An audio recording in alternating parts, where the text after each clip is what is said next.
Today's October 24th and 25th, and depending where you are. Dr. William Bay is in Brisbane, Queensland, Australia, and I'm not.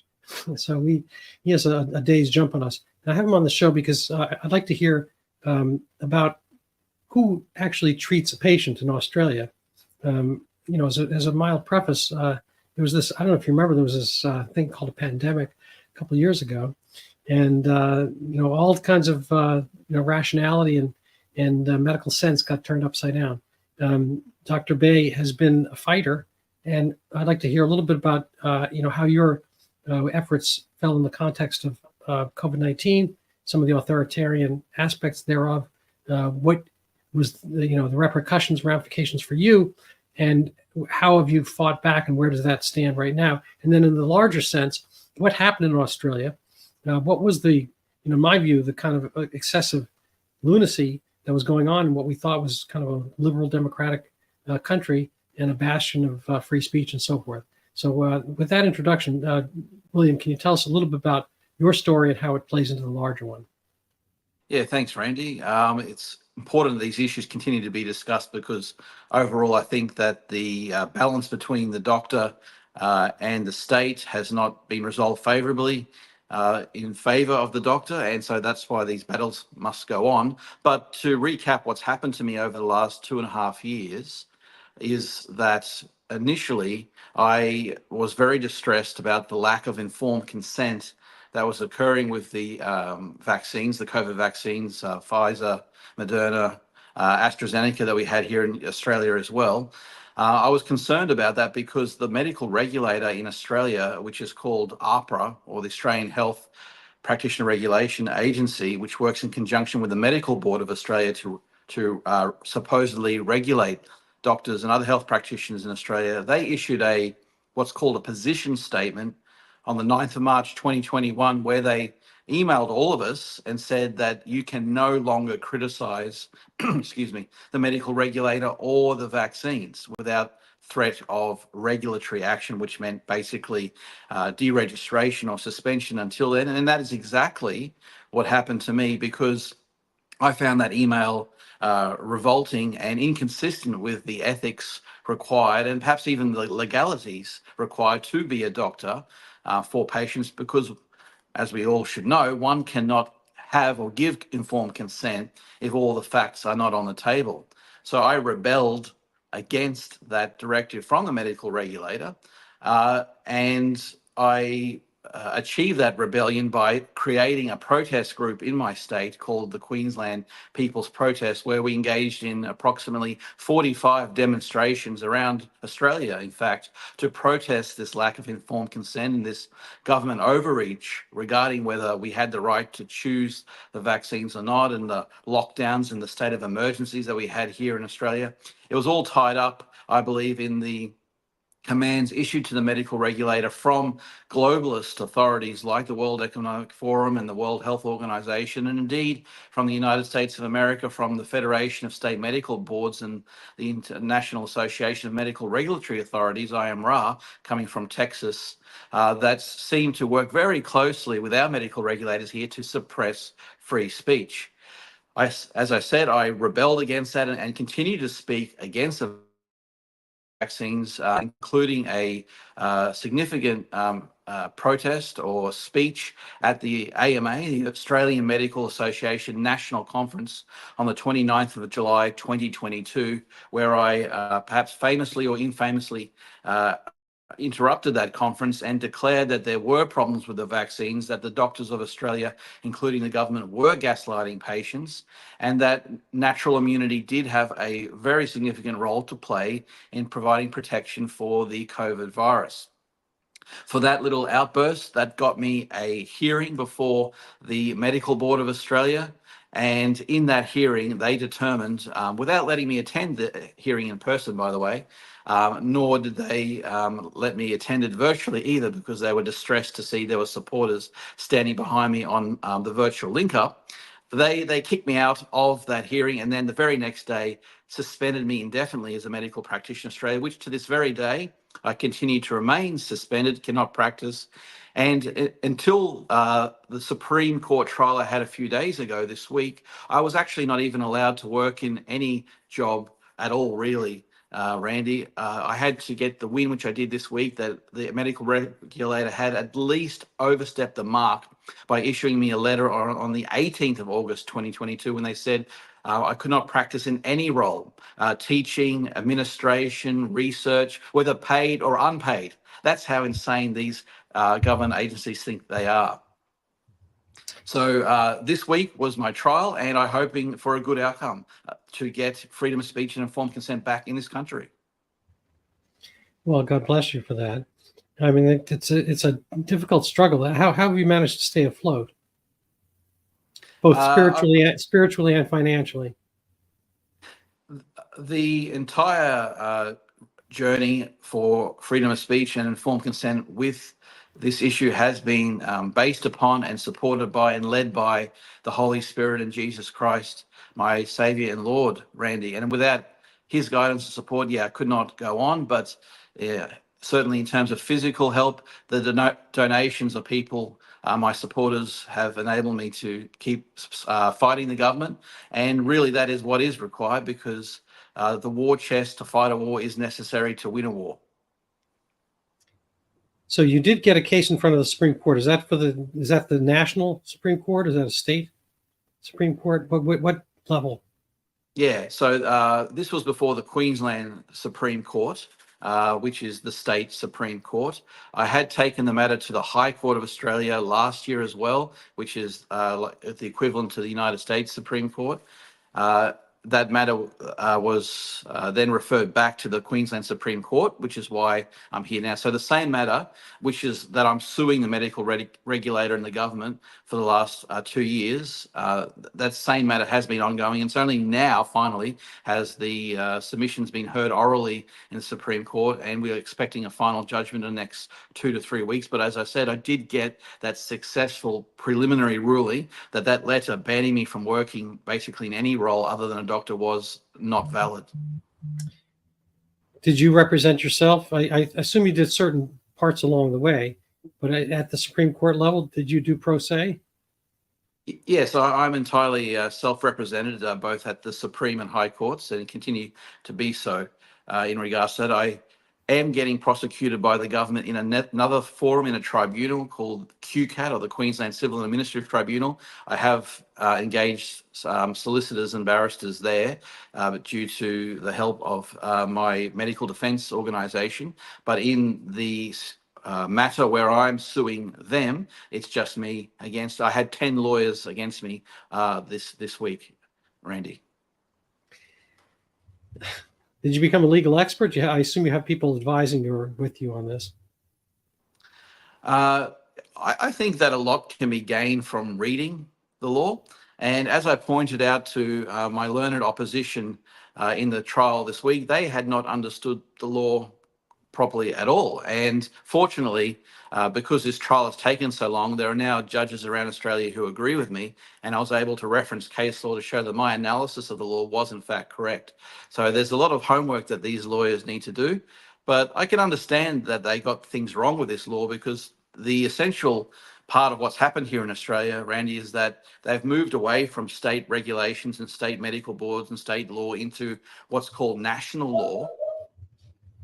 The only problem is under the Australian, the United States Constitution, we are not a unitary or national system like the United Kingdom. We are a federation. We are a federal government, as the rights of different states not abolished. And so there is no national law, there's only state and federal law in Australia. And because there is those differences, there are differences amongst the law in different jurisdictions, but the medical regulator has sought to apply just one version of the law against all of my conduct and all conduct of Australian doctors, which is simply because there are at least 6 different versions of this medical regulation law in our federal Commonwealth. So what's the specific? I guess you're suing them for loss of, chattel. I guess loss of property rights and ability to do your profession. I imagine. and they suing you for what, being disruptive? I mean, what's the kind of tug of war here? Yeah, the tug of war is I started the legal action first, so to speak. I'm suing them in the Supreme Court for suspending me, for even investigating me, and for blocking me from working in jobs outside of a doctor. That's what I'm suing them for, and I'm suing the government for creating laws that aren't lawful, that aren't constitutional, for the reasons I just described regarding the invalidity of national laws, as well as my contention that laws restricting the political protest and freedom of speech of doctors to speak is antithetical to the Australian Constitution, which it certainly is, because the High Court, our highest court in Australia, has ruled many times that Australians do have the constitutional guarantee of an implied right to freedom of political communication, Randy. And I guess to fight back against my attack on them, they attacked me in a different forum, albeit a lower and inferior forum of QCAT, where they are now seeking to deregister me entirely and permanently as a medical practitioner for professional misconduct. And the grounds of that professional misconduct are the protest that I conducted against the AMA in Sydney, New South Wales on the 29th of July, 2022. Not that this completely pertinent, but were there George Floyd riots in Australia? Do you aware of that name, George Floyd? Yes, I am. So, just as a preface, in 2020 here, everyone was under lockdown, but then it was politically, it was rock, paper, scissors. That was, it was a better thing to have people come out politically to, fight white supremacy, such as they conjured it up to be, the George Floyd case. And that trumped these COVID restrictions. But you demonstrated, and that I assume didn't preempt or negate the COVID restrictions. So I'm just curious. I mean, in the UK, I don't know about the UK, but in the United States, people were allowed to do that because that was the politics they liked. So that kind of protest was lauded, and I gather yours wasn't. But I'm just kind of curious, were there George Floyd protests in Australia at all? Yes, there were BLM protests in Australia, especially in the big lockdown city of Melbourne. And as you rightly pointed out, there did seem to be a very significant discrepancy between allowing these BLM protests and not allowing protests like what I was engaged in. And it did entirely seem to be purely political, with, as you pointed out, that issue was favourable to the government, and the issues of lockdowns, vaccines, masks, etc., closing down businesses was not favourable. So it was very disappointing to see the state turn on its own citizens for what, to my mind, was an issue more pertaining to the United States than Australia anyway, but they wouldn't allow the very important debate and protest on the vaccines and the lockdowns. Now, I noticed in one of your posts that I think his name is Paul Kelly, recently resigned. What was his role during COVID? I'm not an Australia expert. There's this AHPRA, and where does what is he? Is he kind of? We have the NIA, we have the CDC, NIAID, all this kind of stuff. Dr. Fauci was the NIAID, and he kind of took prominence and preeminence over the NIH guy, who was kind of his ally.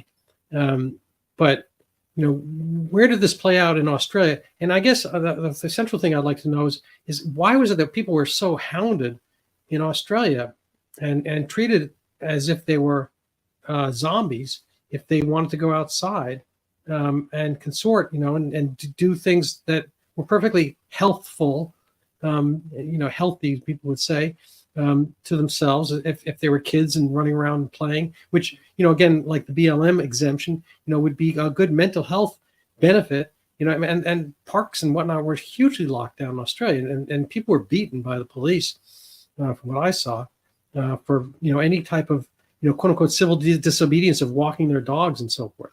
Can you tell us how that all played out? Whose idea was this? How did it get to be so bad there so quickly?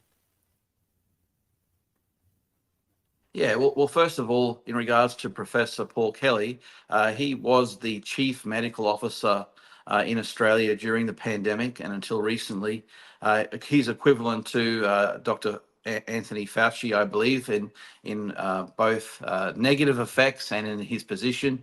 And yeah, he was responsible for issuing such fanciful statements like that ivermectin is not safe and is too risky and cannot be used.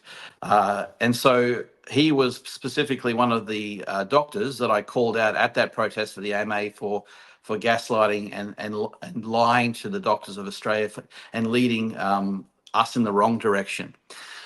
In regards to those lockdowns, yeah, it was something that was done by the different government leaders of all the states and territories of Australia. For what reason, I'm not sure, because prior to the pandemic, our national or federal health leadership had determined that if a pandemic was to ever arrive in Australia, lockdowns were never to be considered. They'd already done an analysis and policy framework and even published on this to say that that's not how you protect the health and safety of Australians. It's so interesting that when the pandemic actually came through, these thought leaders and government leaders reversed that position and did the exact opposite. And as we all can see now, locking people out of their businesses and keeping them in their homes, not able to engage in social activities and social support, or even go to the hospital or to nursing homes to be with their dying family members, was completely antithetical to health and human happiness. And it was absolutely outrageous. How did this happen? And with actually no benefit. I could almost understand if it were the genuine zombie apocalypse, aerosolized, if there were aerosolized Ebola zombie virus, and a little bit of that would make your flesh fall off. I mean, genuine apocalyptic grade horror movie thing. Your face melts off, whatever. Kind of the atomic bomb of viruses. But clearly there was literally a 5 or 6 order of magnitude gradation in risk between your 90-year-old and your 9-year-old. Literally 100,000-fold differential between a nursing home patient grade, quality or lack of quality of life, and a healthy 8-year-old. And this was known right from the beginning. Diamond Princess was a perfect experiment. Kind of your neck of the woods a little bit. It was on the coast. It was in Hong Kong in January, and kind of off the coast of Yokohama by February, and they were locked onto the boat for a few weeks, and nobody dropped dead. After like 2 months, there were 0 fatalities. Ultimately, 10 were attributed out of the 3,700 people, and they were median age 80, and none of the young people had illness at all. Like nobody under like 25 had any symptoms at all, and they were tested and they showed up positive, this and that. So they had a perfect experiment, and this was all in 2020. Yeah, and I'm completely mystified. Dr. Fauci, I've written on this topic, but Dr. Fauci himself knew about it. He quoted the Diamond Princess in his speeches in February, and then by March, with still maybe 1 person had died, but basically 0. I mean, if people are really going to die from the acute phase of the illness, it's within 2 weeks, and that was way past due, by mid-February, because they had landfall in China January 25th. So by the time that everything kind of got draconian in early March, about 10th to the 12th or whatever, March, 12th or so around here, this is all well known, and it was not an zombie apocalypse virus, face melting, atomic bomb equivalent. It was nothing like that, and it stayed the same. So let me just kind of backtrack a little bit to your kind of medical point of view. What kind of physician practice did you have? Where does that stand now? Can you go back? Did you work for yourself, other people? And what were your kind of views towards vaccines and whatnot prior to this? Yeah, so at the time of my medical suspension, I was working as a family physician, as a registrar general practitioner, as it is called here in Australia. And I was visiting people's homes as a home visiting emergency care doctor during and before the pandemic.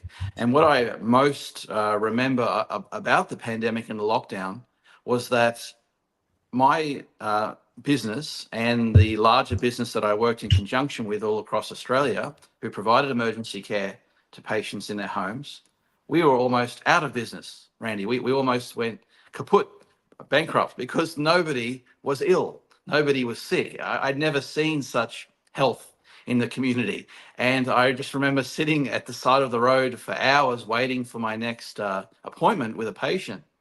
And police came to me and said, "What are you doing?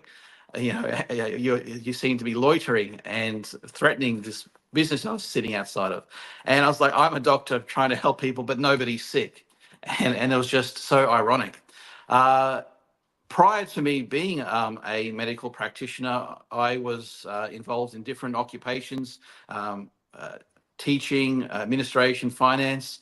And so when I went into medical school, I entered it as a mature applicant or a mature graduate in postgraduate school, because I'd done several undergraduate degrees prior, which sort of gave me advanced entry. So when I went into medical school, I had a, shall we say, aware or skeptical perspective on government actions and indeed the vaccines. But I went in there with an open mind, a rational mind about vaccines, and I was prepared to be taught better, shall we say, about them. But I had this crazy situation, Randy, where I went to my first Immunology 101 lecture in my medical school, where I was prepared to hear the truth. And the professor got up and said, and I was in the front row, he said, "Everybody knows how great vaccines are. They're the best thing since sliced bread.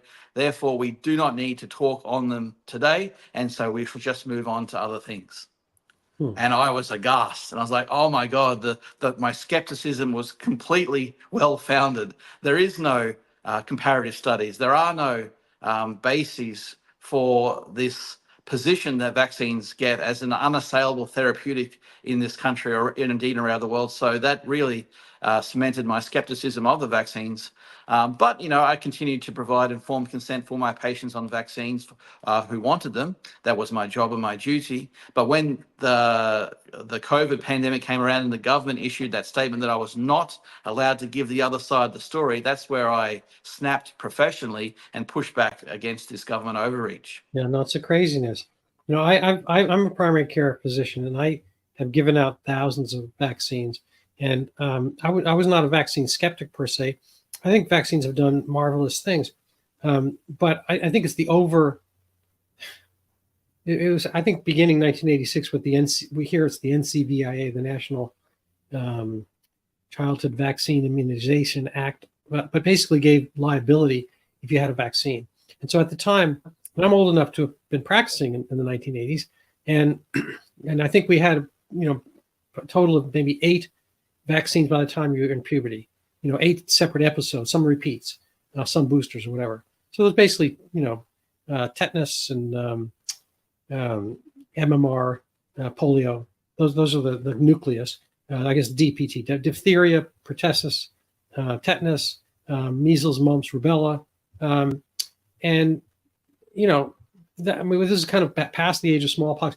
I think obviously in the case of smallpox, I think the vaccine did amazing things, But when they were going for the big hitters, vaccines were very good. But after that act, everything kind of, the pharmaceutical companies are indemnified if they make a vaccine, but they're not indemnified if they make, some other medication. They can get sued down the line. So I think their efforts and research went into the vaccines. And not only that, it becomes a sinecure. That is to say, once you have the license to make that vaccine, it's good forever. You don't, there's no competition. You get the vaccine, you get the kind of seal of approval, and you can start writing that, making that stuff and getting paid for it forever. You're part of the government. So it's kind of like, if you're in the Army helmet business, let's say those things don't change that much and you have the contract to make Army helmets. Well, you can pretty much go to sleep. You don't have to be competitive because you're going to be making Army helmets for the next, 100 years, whatever it is. And Exactly. that is what every company wants. I mean, people talk about going to business for the competition, but what they really want is rent seeking, a quiet, soft place where they can get guaranteed income. I think that's what everybody wants on some level. It's kind of lazy, but I think that's where things went wrong. So now, I think by the time you hit, late puberty, 15, 16, I think there's I forget the number of 35, 40 vaccines or whatever you're supposed to, if you're on schedule to receive. And this one about COVID, I just think they went overboard in over promoting this as some kind of magical thing, when clearly, as you say, natural immunity is a much better course, especially for something that's not going to get you that sick, as per the Diamond Princess data showed. It's not going to get you that sick anyway. And most people should just get it. That's a better version of understanding and being able to prevent yourself from getting a future episode, rather than having just one little spike protein. Example, I don't want to spend too much time here, but I was just discussing with my tennis partner the other day, and he kind of works peripherally in that industry, but he's more of a tech guy. And we were talking about vaccines versus immunity. Like, immunity is like the dog lives with you. That dog knows your scent. He knows your step. He knows the way you put the key in the door. He knows, pretty much there's nothing. When I show up in my house, the dog is completely silent. And I could, and I be banging around. I can bang on the door. He doesn't say a word. He knows it's me, even if I'm trying to fool him. But, because he has like a full immune sensibility about everything about me. Now, conversely, if you have a dog who just gets a sniff of a sweaty T-shirt or something like that, he might mistake that person for some other people. He only has a tiny little view, a mental view or a sensory view of that person. So that's a little bit like the spike protein. So there's going to be more mistakes. My dog wouldn't mistake me. You could put my dog and me. I could be with 1,000 other people in a crowd, and he wouldn't think any of them was me. He would only know me as me. And with the sweaty, T-shirt or whatever, the dog's going to mistake a few other people. He's going to bite them, whatever, or whatever. So that's never going to be the total full, picture that you get with having the illness. And clearly, letting people free roam if they're not at high risk was the right thing to do. And even Dr. Fauci knew this. If you can give me forbear like 5 more seconds here, how you do with Dr. Fauci. In 2005, he was on C-SPAN. And he was, now it's on C-SPAN, but whatever TV show he's on. And somebody asked him about, getting kind of the flu shot after she'd had the flu. And he's like, no, there's no reason for that. And, natural immunity is so much more effective. He basically said everything I just said before. And then to go, against that. And so, a fair amount of skeptics. I mean, we might be right about this coronavirus vaccine or not. But the fact is that you should have the right to discuss it. Nothing happens in a vacuum, in an absence of discussion, except despotism. Yeah. And Randy, that's exactly what I pointed out to the judge this week, that there were no patient complaints lodged against me. In fact, one of the 5 complaints that were lodged against me, which formed the basis of the investigation and suspension of myself, was from the medical regulator to the medical regulator, for the medical regulator to decide themselves about a protest that I did about the medical regulator in front of the medical regulator's office on a weekend. That would be actually a good. That'd be a good song. It's kind of almost like all the medical regulator. It's like almost like a Groucho Marx. So the entirety of the basis for the suspension against me is purely on free speech or political speech action grounds. And that was really annoying the judge, because he asked the counsel for the medical regulator to link their actions to the law as it pertains to protecting the health and safety of the public. And they just could not do it. They were arguing that free speech basically harms health and safety. And the judge was asking how, please explain that linkage. And they just simply couldn't. So one thing to have try and draw that out of the medical regulator and have it all on the record for Australians and indeed people around the world, that truly free speech does not harm safety, is a promoter of it. And that was my point in my close, that if we are going to in this country, especially for novel vaccines, we must have open scientific and medical.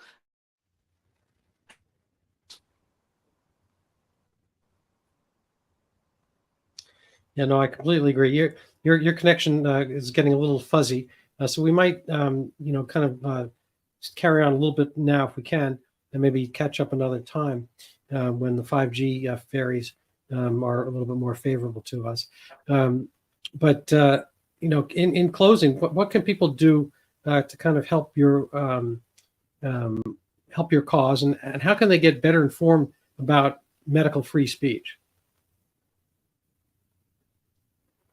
Yeah, if people would like to help me out in this fight for freedom and for informed consent, they can go to www.qpp.life/donate to assist me in my expenses in running this case, and to get more educated about what's going on in Australia and with regards to medical freedom. I am available on Twitter or X at Dr. Billy Bay, and also on Facebook, William Bay the Suspended.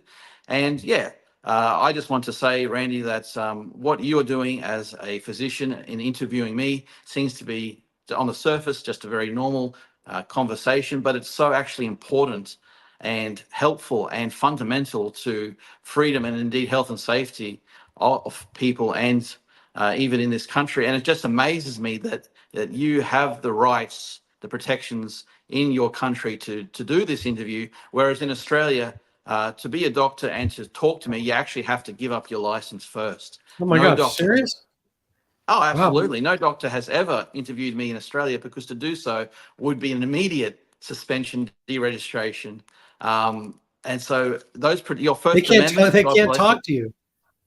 Well, I know that absolutely not.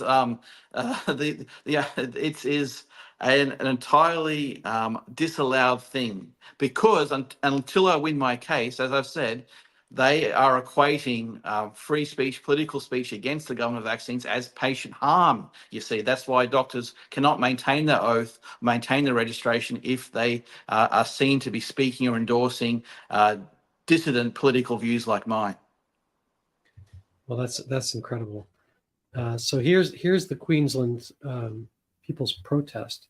That's your Yes. group, and And then at the top of the page, donate. Yes, there's lots of information on there and good videos, including that video of me protesting at the AMA.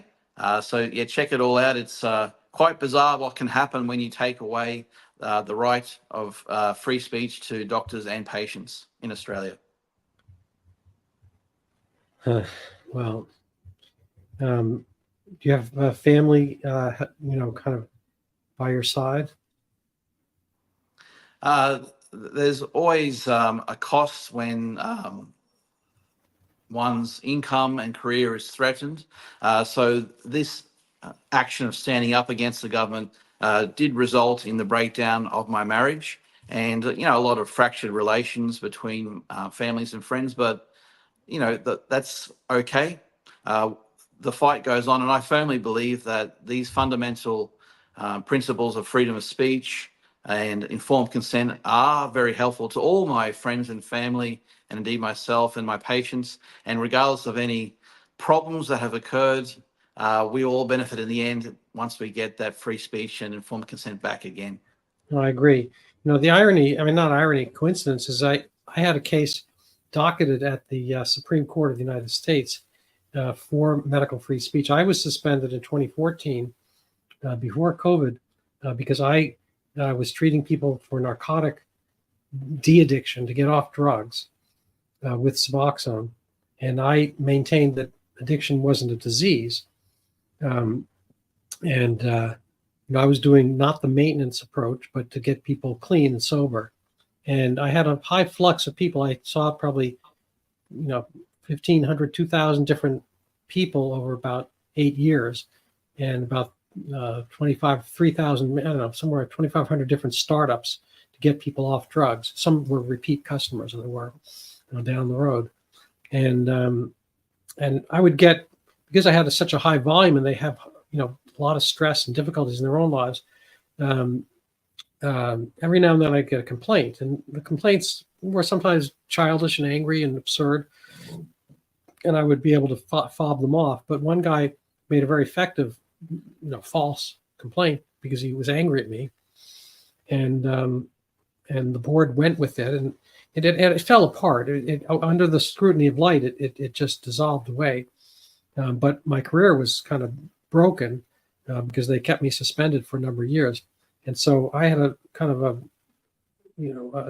a medical free speech case, and it made it to the Supreme Court in a sense, but they didn't pick it up this session. That's kind of the end of it, unfortunately, because it's a little bit of a lottery thing. I only take about 3% of cases that are docketed. So they did not pick mine. So that's a big sadness for me. But I was on, some similar aspects of medical free speech, which, obviously it kind of came into play more recently. So I had my license back in 2020, but it was hard to get jobs after having been suspended. It's like having the scarlet letter.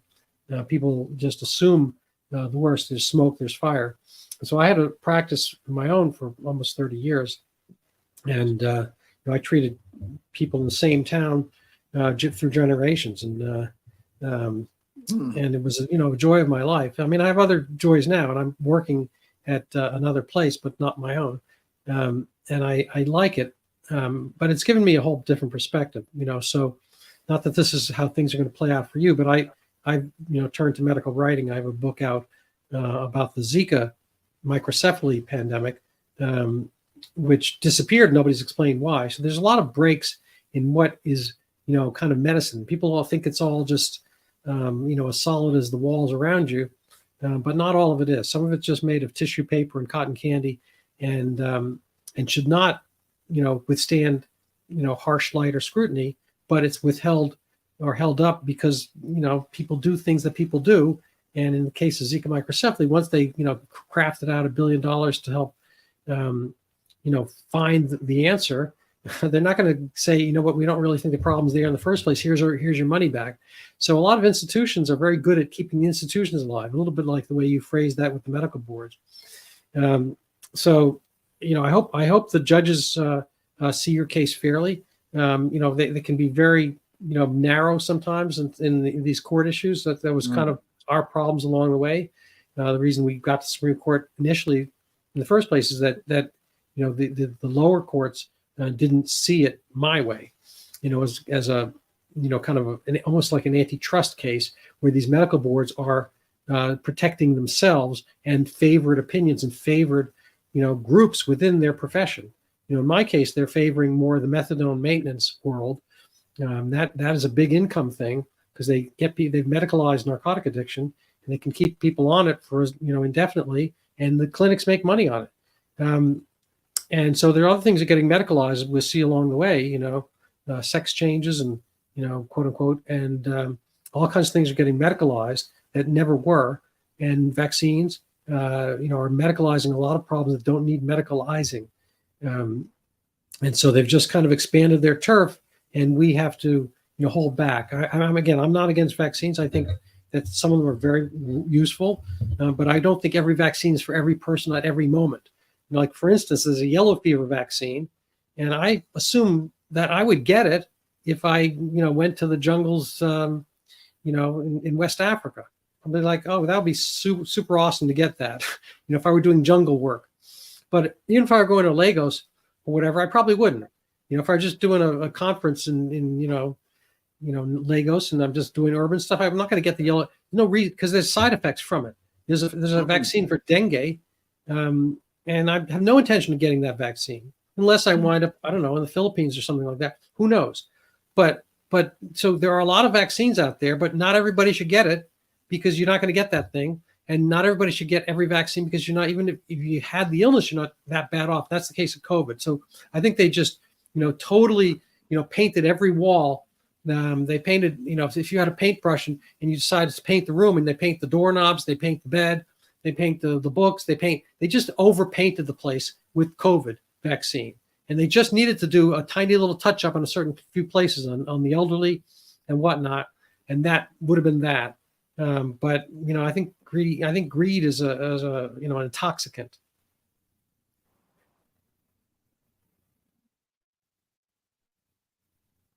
You asked me before earlier that all these lockdowns continued despite the evidence being that they weren't working or wouldn't work or shouldn't work. And that is because I think of censorship. Decisions were made without thinking, and then they did not allow those who were thinking to criticize those decisions. That's how it happened. There was a vacuum, an absence of critical thought. And because of that, rules were issued, people followed rules, and we all turned into slaves. And therefore, the solution or the antidote to slavery is freedom and freedom of thought and speech. Well, I agree. Well, I'm going to call it a day. I hope you have the beginnings of an excellent day. And if people want to help support my Thank you. podcast here, they can go buy my book. It's Overturning Zika, the Pandemic That Never Was. Pretty self-explanatory. People may or may not remember it, but it was a big deal back in 2016. It kind of, it sort of overturned the Rio Olympics and has changed a lot of people's lives. And in my estimation, probably a few 100,000 people never came into existence because of this fear of Zika. And it was very much unfounded. There was no good science at the time. So I think if people had known more about how faulty their thinking was at that time, I think they would have had a better approach to COVID. And then there's also want to show people your Twitter page. Here they can find the unfortunately aptly named suspended Dr. William Bay, and Dr. Billy Bay is the tag. And then I think people can find you through the QBP. It's linked here on your Twitter page. So thank you so much, William, for being on, and I hope to hear a positive outcome of your case. Amen. Thanks so much, Randy. All right. Have a good day.